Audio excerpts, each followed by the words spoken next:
Over 2,000 years ago, this stark, sprawling ruin was probably the most important center for learning in the world. Here, men first figured out the size of the world and the number of stars in the sky. There were laboratories, gardens, a medical school, and over 500,000 books. The ancient library in Alexandria, Egypt, educated some of the most brilliant minds ever known. These corridors may hold the secrets of centuries of knowledge. The seeds of our present-day culture were sown in these old gallery rooms in Alexandria. Perhaps the most surprising thing about the library at Alexandria is that it lasted for over 6 centuries, and yet this may be all that remains.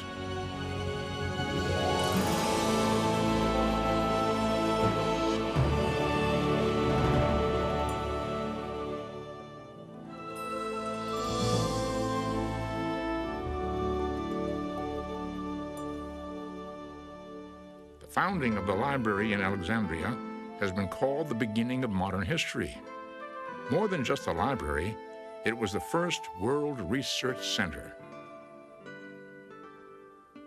For hundreds of years, Alexandria invited dignitaries from around the world to study in its library halls. Resident scholars could live, eat, learn, and work with visitors who brought important new information to Alexandria.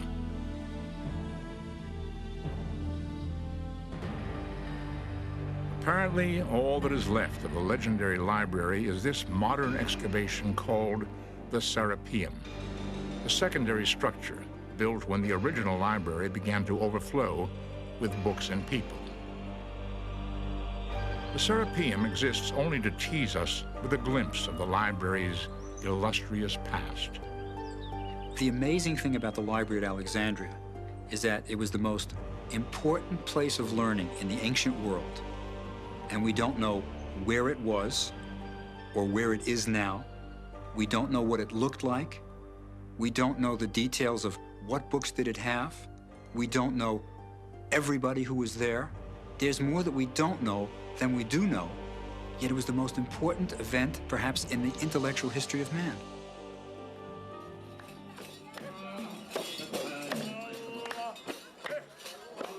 Over 3 million people live in present-day Alexandria, mostly followers of the Islamic faith. The old streets are crowded with shops and apartments built up alongside ancient ruins. 130 miles northwest of Cairo, Alexandria is Egypt's second largest city and home to her main port. In the 4th century BC, this fine open harbor and its island of Pharos attracted the illustrious conqueror, Alexander the Great. When Alexander founded the city in 332 BC, he chose it for location: the Mediterranean Sea, the island of Pharos, and proximity to the river Nile made for a good naval base. The natural harbor allowed easy access to all the nations in the fast-growing Mediterranean.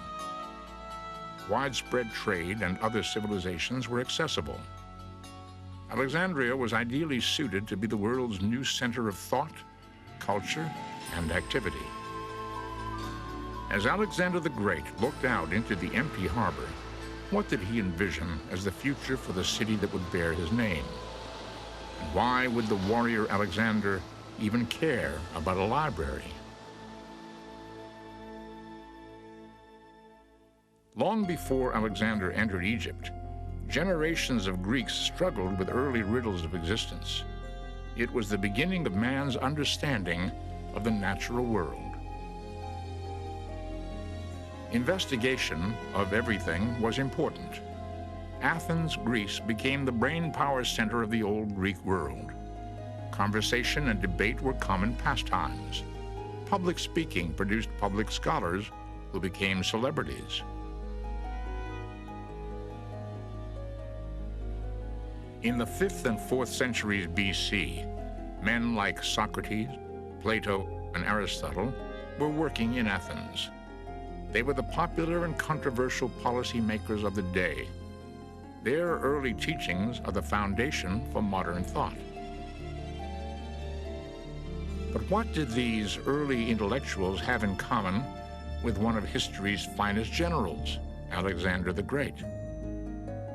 The tradition is that Alexander was taught by Aristotle.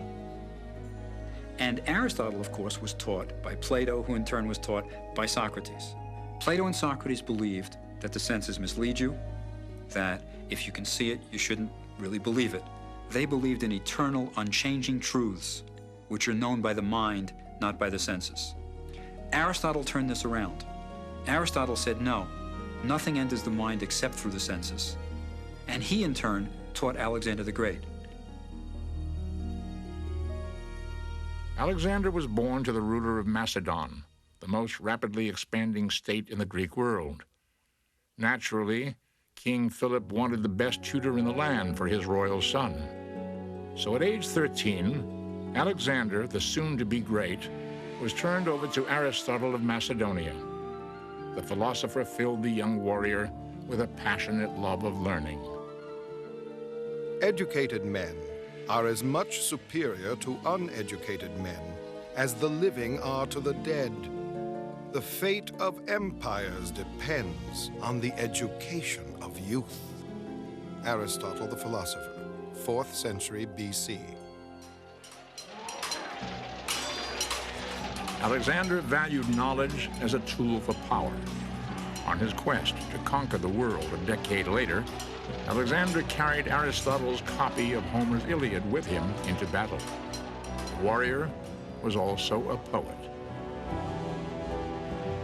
Working his massive Greek army across Asia to Western India, the gifted young commander inspired admiration. His campaign to fend off Persian rule shot like a spear through the ancient world, winning Alexander the support of armies, kingdoms, and countries. In the fall of 332 BC, Alexander crossed into Egypt early in his world campaign. Egypt was then a Persian province. Egypt hailed Alexander as a liberator from Persian oppression.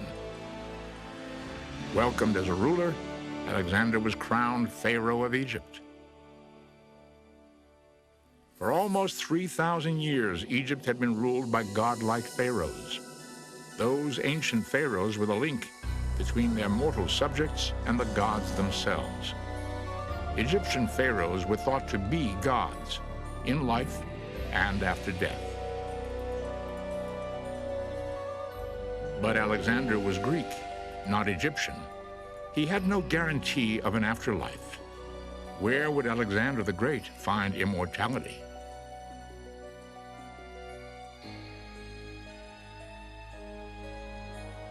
Deep into the desert at Siwa, Alexander sought the oracle of the Hidden One, the great Egyptian god Amun. Legend says Alexander had a mysterious secret. Was he the offspring not of mortal King Philip, but son of the god Amun himself? He went to Siwa and asked the oracle of god Amun if this was true. And in a dream, he saw that the god Amun embraced his mother. So this was an assurance, a confirmation of the claim. And then he asked his father, god Amun, if he would require him to do anything. And the answer came also in a dream. King, I am god Amun speaking to you. Go and found an illustrious city at the site of the island Pharos. He immediately carried this out. In the dream, the god Amun embraced Alexander's mother, while in reality, Alexander embraced Egypt and founded Alexandria. In 332 BC, he decreed his city would be the source of learning in the known world, a cultural magnet drawing on talent from afar. At the heart of the city would be a teaching institute on which other empires could be built, a warehouse of science and literature. The library would be a self-contained universe of mental stimulation, Architects laid out the plans for the new city, while after only 6 months in Egypt, Alexander continued his aggressive adventures elsewhere. It seemed as though he would conquer the world, but in 323 BC, weakened by wounds and fever, possibly poisoned, Alexander the Great suddenly died. What would happen to his fair city? Would new rulers share Alexander's lust for knowledge? The library at Alexandria had yet to be built when his namesake died. Would the world ever see his vision?